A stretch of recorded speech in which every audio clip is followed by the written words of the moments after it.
வணக்கம் நண்பர்களே.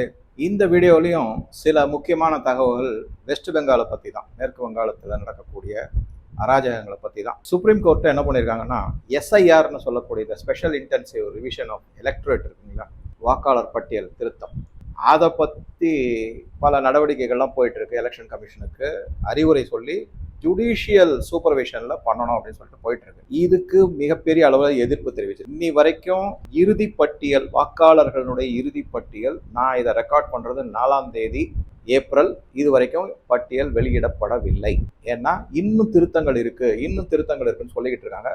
இது வரைக்கும் 75 லட்சத்திலிருந்து 1 கோடி மக்கள் விடுபட்டிருக்காங்க. அதுல இருந்து நீக்கப்பட்டுள்ளார்கள். விடுபட்டிருக்காங்கிறத மியூட் பண்ணிடுங்க.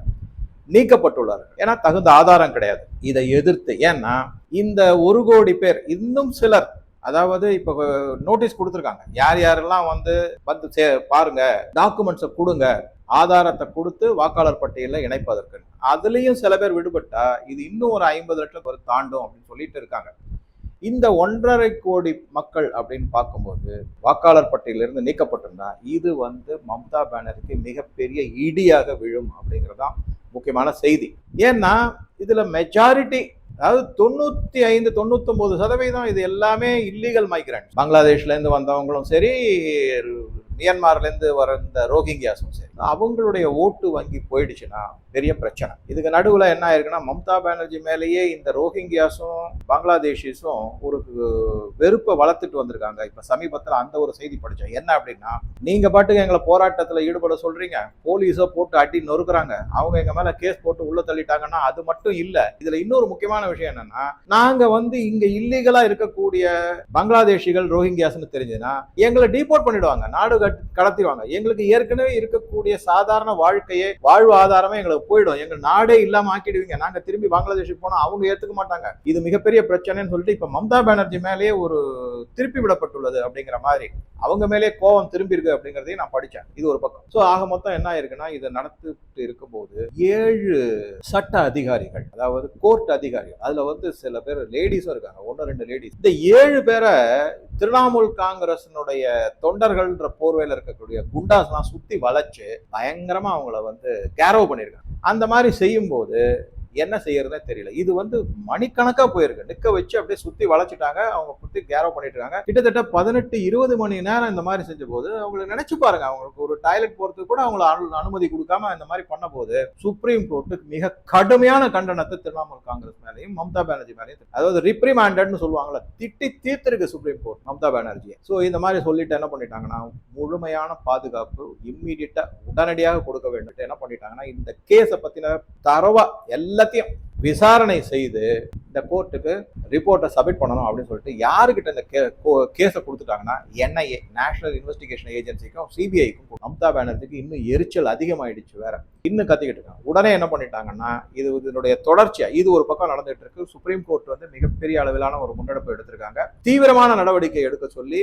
எலெக்ஷன் கமிஷனுக்கும் சொல்லியிருக்காங்க.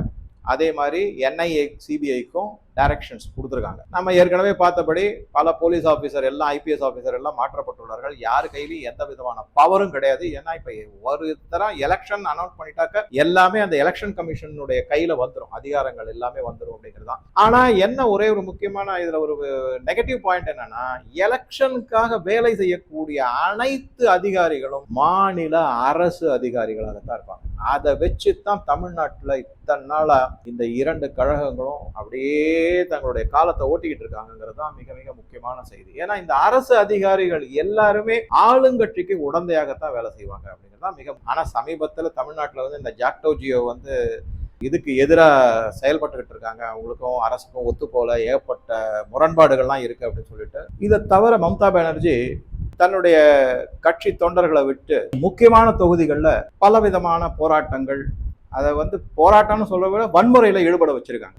முக்கியமா 3 தொகுதிகளை குறிப்பா எடுத்து சொல்லலாம். அதை உடனே எலெக்ஷன் கமிஷன் கண்காணித்து அதிரடி நடவடிக்கை அங்க எடுத்திருக்காங்க. அது எந்தெந்த தொகுதி அப்படின்னு பாத்தீங்கன்னா, ஒண்ணு வந்து மம்தா பானர்ஜிக்கு எதிராக பாஜக தலைவர் சுவேந்து அதிகாரி போட்டியிடுற இடம், அது வந்து பவானிபூர் அப்படிங்கிறது. இன்னொன்னு வந்து காலிகாட் அப்படிங்கிறது, இன்னொன்னு வந்து பங்கர் அப்படிங்கிறது. இந்த 3 தொகுதியிலையும் மிகப்பெரிய அளவுல வன்முறை வெடித்துள்ளதுனால எலெக்ஷன் கமிஷன் என்ன பண்ணாங்க, அங்க இருக்கிற போலீஸ் அதிகாரிகள் எல்லாரையும் அப்படியே முழுமுற்றாக ஒதுக்கி தள்ளிட்டு சென்ட்ரல் போர்ஸை கொண்டு வந்து அங்க நிறுத்திட்டாங்க. அவர்கள் எல்லாருமே விலக்கப்பட்டுள்ளார்கள். இந்த ஒரு செய்தி, முக்கியமான செய்தி வந்திருக்கு. இதுக்கு நடுவுல என்ன ஆயிருக்கு அப்படின்னா, பல இடங்கள்ல போராட்டங்களை மம்தா பானர்ஜி ஆரம்பிச்சிருக்காங்க. குறிப்பா எஸ்ஐஆருக்கு எதிராக.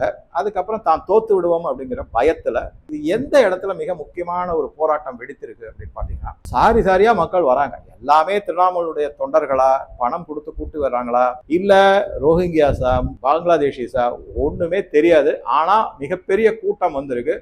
நேஷனல் ஹைவே 12 அப்படிங்கிற இடத்துல, அந்த ஹைவேல குறிப்பா எந்த இடத்துல அவங்க உட்கார்ந்துருக்காங்க அப்படின்னா, காலியாசாக் அப்படிங்கிற இடம், மால்டா அப்படிங்கிற இடம். அது இந்த மால்டாவை பத்தி ஒரு விஷயம் சொல்லிட்டு அப்புறமா இந்த காலியாசாக்கு வந்துடலாம். நம்ம மால்டா சட்டத்துக்கு புறம்பான எல்லா நடவடிக்கைகளும் அங்க நடக்கும். வெடிபொருள் தயாரிப்பது, அதன் மூலமாக பல தகாத செயல்களை ஈடுபடுவது. அந்த இடம் முழுக்க முழுக்க முஸ்லிம்ஸ் இருக்கிற இடமா அப்படின்னு சொல்றாங்க.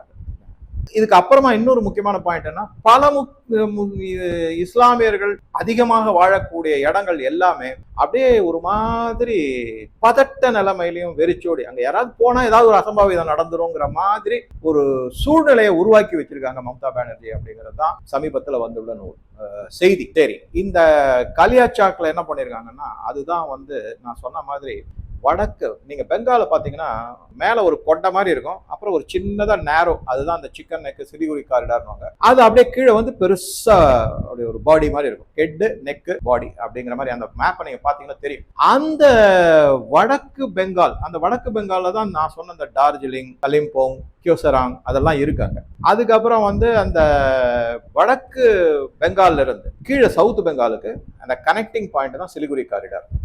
சிலிகுரிங்கிற ஊரே அது காரிடார். சாதாரணமா இங்கேருந்து பெங்கால்ல இருந்து, கல்கட்டால இருந்து நீங்க அங்க போகணும் அப்படின்னா சிலிகுரி வழியா தான் போகணும். அது ஒரு முக்கியமான பாயிண்ட். அது இல்லைன்னா பாக்டோக்ரான்னு ஒரு இடம் இருக்கு, அங்க இருந்து நீங்க சிக்கிம் போன்ற இடங்களுக்கு போக முடியும். சரி, இப்ப விஷயத்துக்கு வந்தோம்னா, இந்த முக்கியமான இடத்துல இந்த சிக்கன் நெக் அப்படிங்கிறது, அந்த இடத்துல தான் இந்த மால்டா இருக்கு, அந்த இடத்துல இந்த காலியாசாக் இருக்கு.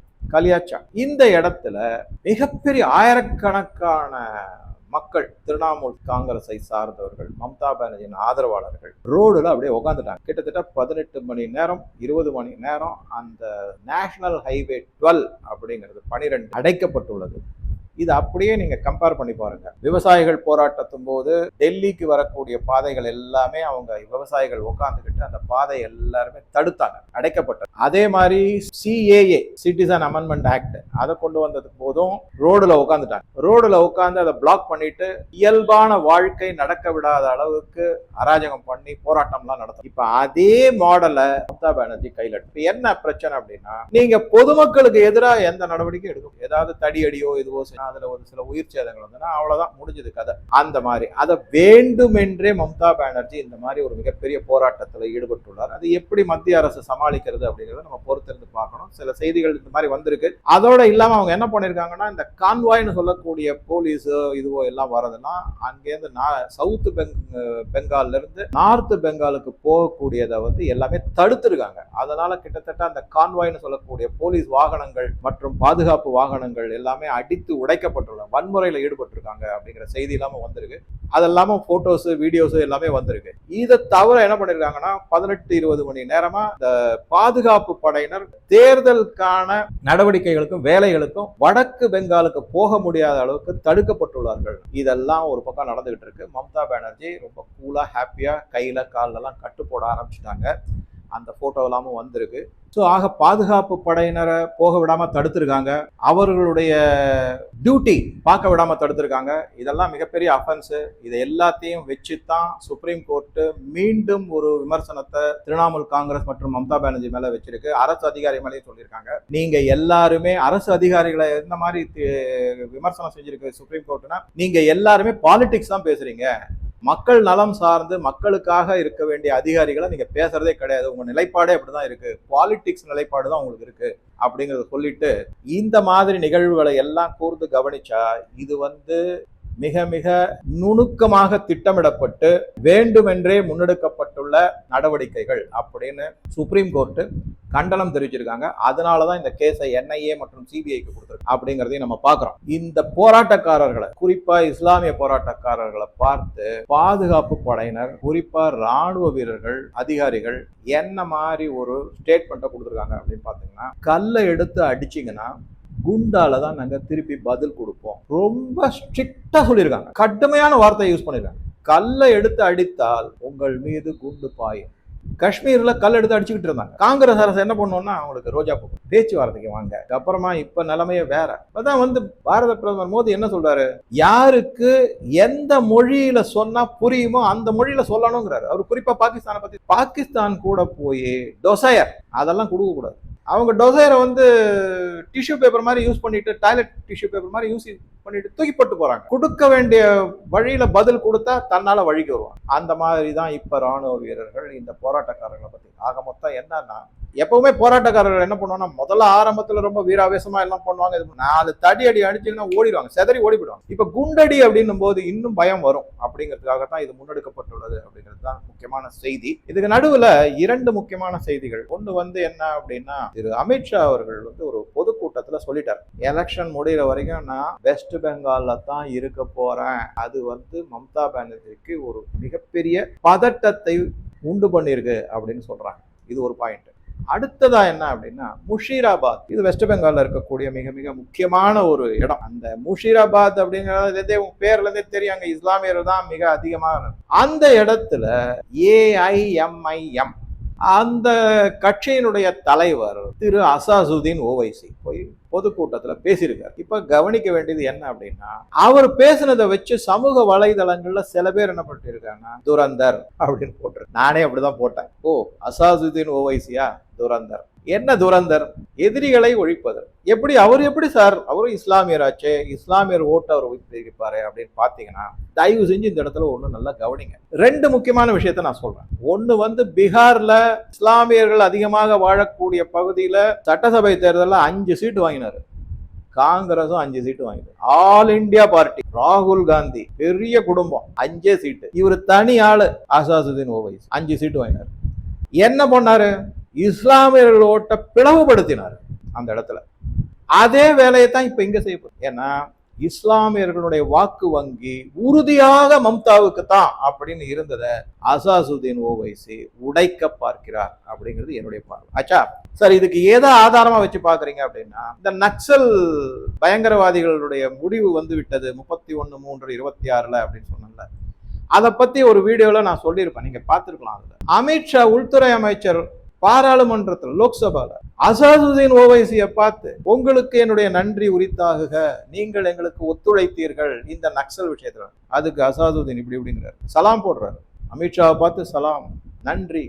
இதெல்லாம் நீங்க கனெக்ட் த டாட் மூலமா பார்த்தா, இந்த முறை திரிணாமுல் காங்கிரஸ் மிகப்பெரிய தோல்வியை தழுவக்கூடும் என்பது நிதர்சனமாக தெரிகிறது. அராஜகம் நடந்துகிட்டு இருக்கு, அதற்கு ஒரு முடிவு கட்ட வேண்டும். இந்த இடத்துல சில பேர் கேட்கலாம், அமித்ஷா என்ன பெரிய ஆளா, ஏன் தமிழ்நாட்டுக்கு வரல போல. மக்கள் தயாராக ஆனதற்கு பிறகுதான் தலைவர்களால முடிவு எடுக்க முடியும். இது என்னுடைய அசைக்க முடியாத நம்பிக்கை. தமிழ்நாட்டு மக்கள் இன்னும் தயாராக ஆகவில்லை அப்படிங்கிறது தான் என்னுடைய. நீங்க உடனே கேட்கலாம், சார் இப்ப நான் இருக்கேன், நான் அண்ணாமலையை ஒரு பெரிய இது மாதிரி பாக்குறேன், நான் ஐடல் மாதிரி. அவர் விரும்புறாராங்கிறது வேற பட்சம். ஆனா என்னை பொறுத்த வரைக்கும் உண்மையான, நேர்மையான, நியாயமான தலைவர், உன்னதமான தலைவர் என்னை பொறுத்த வரைக்கும் நான் அக்செப்ட் பண்ணிட்டேன். என்ன மாதிரி எத்தனை பேர் இருப்பாங்க? பாஜக உள்ளே இல்லையே. அதனால இந்த மாதிரி கேள்வி கேட்பதை விட்டுட்டு, நான் அடுத்ததா ஒரு சீரீஸ் மாதிரி ஒரு 3 இல்ல 4 வீடியோக்கள்ல அமெரிக்கா, ஈரான், அதே மாதிரி டிஎம்கே, என்டிஏ, அதை ஒரு கம்பேரிசன் மாதிரி நான் ஸ்டடி பண்ணி வச்சிருக்கேன். அதை உங்க கூட ஷேர் பண்ண. தயவு செஞ்சு அந்த வீடியோ பாருங்க.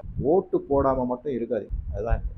அதுலயும் நோட்டாவுக்கு போடக்கூடாது, அதனால ஒரு பிரயோஜனமும் கிடையாது. தயவு செஞ்சு புரிஞ்சுக்கிட்டு, ஏன் அமித்ஷா வரல, ஏன் அண்ணாமலை சார் எடுத்த முடிவு என்னை பொறுத்த வரைக்கும் சரியான முடிவு. அதனால பொறுத்திருந்து பார்க்கலாம். இனிமேதான் அவர் வருவார், சிங்கம் மாதிரி சீறி களை எடுப்பார். நீங்க வேணா பார்த்துக்கிட்டே இருக்கு. யார் யாரெல்லாம் அவருக்கு துரோகம் இழைத்தார்களோ அத்தனை பேரும் அவுட்டு. அவ்வளவுதான். ஸோ உங்க கருத்துக்களை பதிவிடவும். நன்றி, வணக்கம்.